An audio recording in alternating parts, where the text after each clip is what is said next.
Good morning. Okay. Good morning.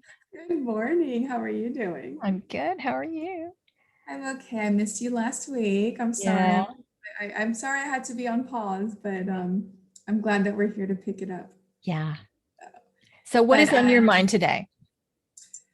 so I am actually I'm reading the book of Leviticus again. And it was interesting because I was sharing, there's some of my students who absolutely love that book. And some of them are like, what? Like, why would you even go there again?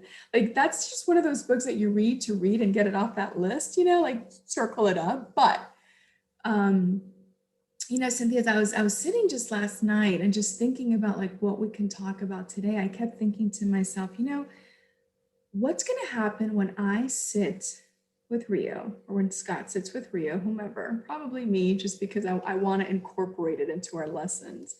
But not a family discussion, but actually teaching him the book of Leviticus and other books, Deuteronomy, for example. And I know that we are living in the times of New Testament. I know we're living in the times of Revelation. But why would it be important for me to sit with Rio? I know it's important, but why? How can I help him understand that it is important to understand books like Leviticus, like Deuteronomy? One of the things I tell my students a lot is God was not speaking words for a specific word count. He was speaking to speak. You and I, when we write, whether it's for the magazine or a book, or Right. I'm all about word count. Like, oh no, Yes. it's words, it's not enough words. That's not what his concern was.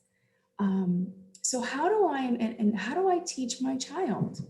When we're doing historically the Old Testament, why is the Old Testament still important, even if we are in New Testament times? How do I give, do I just say it's good to know history? Is it good, how do we teach that? That's a I really hope good I, I hope I question. gave the question correctly. I'm No, sorry. that's a really good question. And a lot of people have asked that because it seems irrelevant today. But whenever you study a book like that in the Old Testament, it is good to drop yourself into history and understand where they were at the time. And they had a total absence of law in terms of how they were going to order their society. And so God is giving them a structure. And to us, when we read Leviticus and we read Deuteronomy, it seems like nitpicky, but the US Penal Code is much, much larger. So, what God was trying to do, He is trying to give them kind of an underlying basis to run the country and to rule, because obviously the Bible says that governments are given because people sin and there needs to be some organization. And he is revealing his nature and his character in those laws. And he's revealing the value of people and his majesty and his glory. And he's laying all that out in a way that they can use that as a template to judge various situations. And so, for instance, the whole thing about, and I may have mentioned this before in another one, there's a lot of laws that surround how you treat your servant or how you treat something that you have borrowed from somebody. All of that is teaching respect for person and property. And absent that, people didn't know what God wanted them to do. And so it is a revelation of his character and of his values. And for instance, you can go into Hebrews and he does clear up some of those issues about the tabernacle and why it is the way it is, because it was a representative of something that is eternal in the heavens.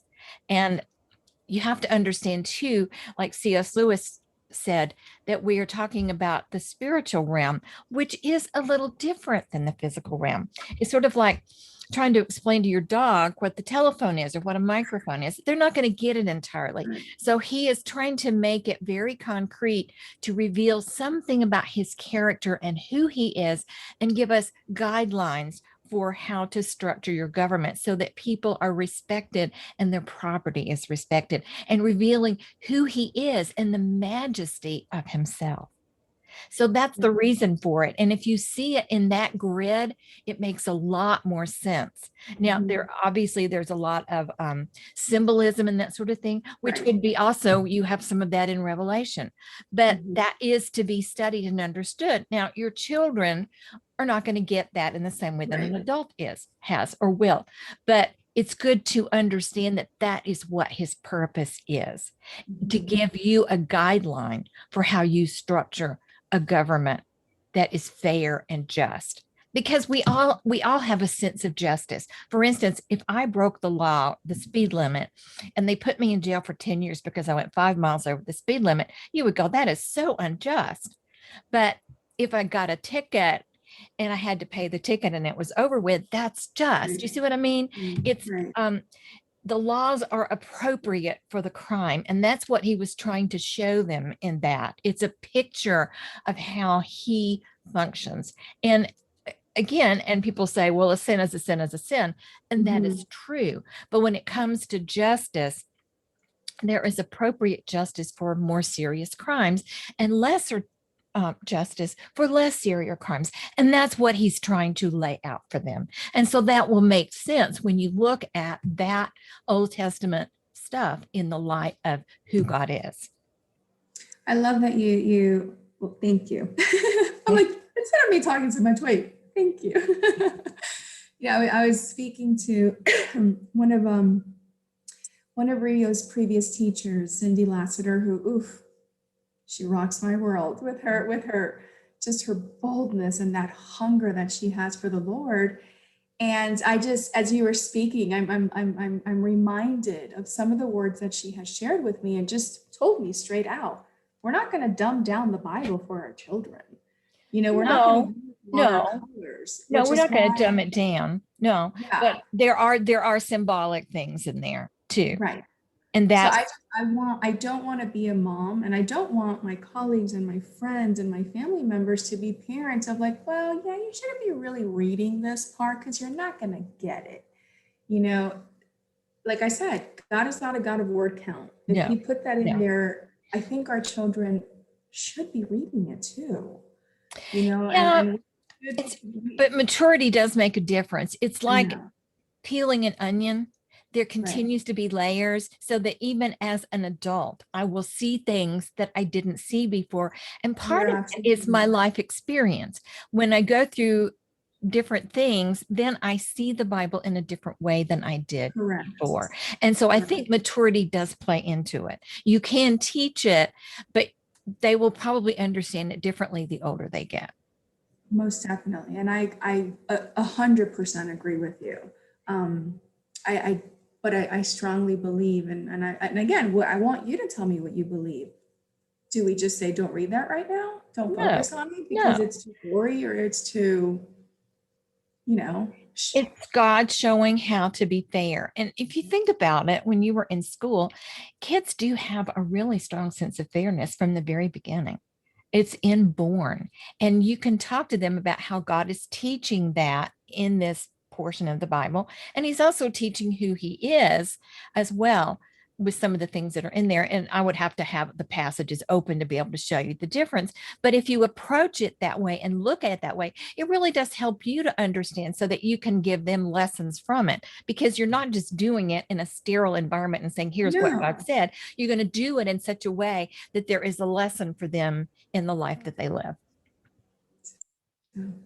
Thank you. Okay, I'll stop talking because I'll keep going and going and going.